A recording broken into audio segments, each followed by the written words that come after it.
আসসালামু আলাইকুম বন্ধুরা, আরেকটা রেসিপি নিয়ে আসলাম। প্লিজ তোমরা দেখো, একদম সিম্পল রেসিপি। আশা করি সবাই ঝটপট করে বানিয়ে নিতে পারবেন।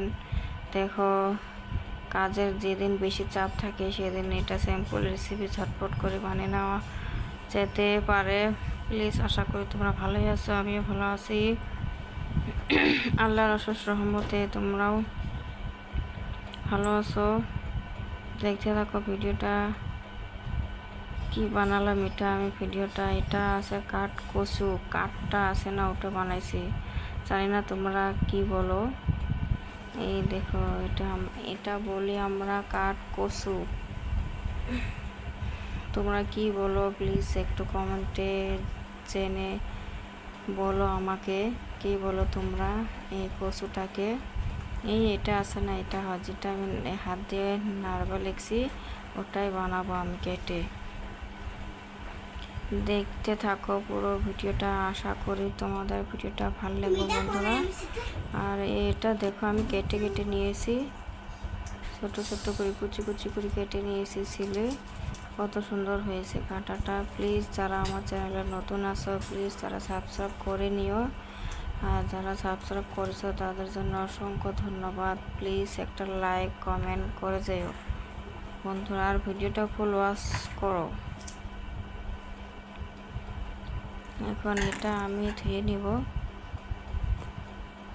ভালোভাবে ধুয়ে নেব। মধ্যে মধ্যে হাত দিয়ে ভালোভাবে ধুয়ে নেব জিনিসটা, কচুটাকে।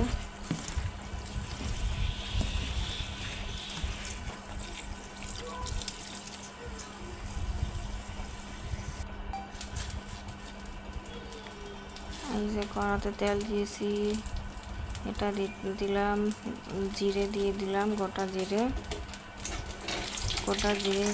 এটা রান্না করতে, রান্নাতে দিতে হয়, রান্নার স্মেলটা দারুণ আসে, হয়তো দারুণ হয়। তোমরা প্লিজ তোমরা বাড়িতে এটা বানিয়ে দেখতে পারো।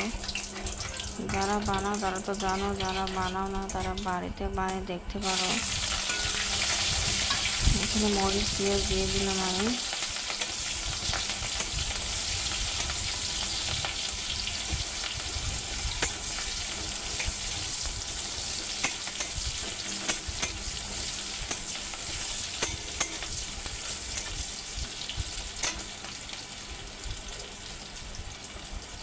হলুদ দিয়ে দিলাম একটু, বেশি না। প্লিজ পুরো ভিডিওটাই দেখো, কেউ স্কিপ করো না বন্ধুরা। আমি যে এখানে কচুটা ঢেলে দিলাম,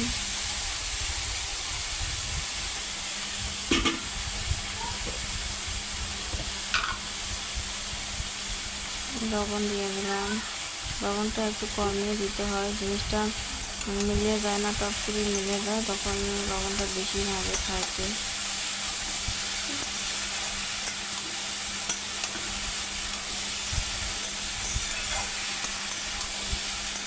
এই কচুটা মাছ দিয়ে রান্না করে খাইলাম, আরও দারুণ স্বাদ হয় বন্ধুরা, টেস্ট হয়।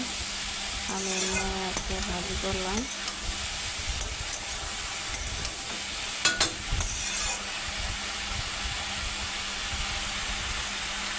দেখো একটু করে দেখতে একদম মিলিয়ে গেছে। এই দেখো, একদম মিলিয়ে গেছে কচুটা।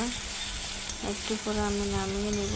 কিছুখানি হয়ে গেছে রান্নাটা, আর কিছুখানি হলে আমার রান্নাটা কমপ্লিট। আমি লো মিডিয়াম দিয়ে জিনিসটা ভাজবে লিখছি, না হলে না বন্ধুরা এই জিনিসটা সিদ্ধ হবে না, এই জন্য লো মিডিয়াম দিয়ে ভাজতে হবে।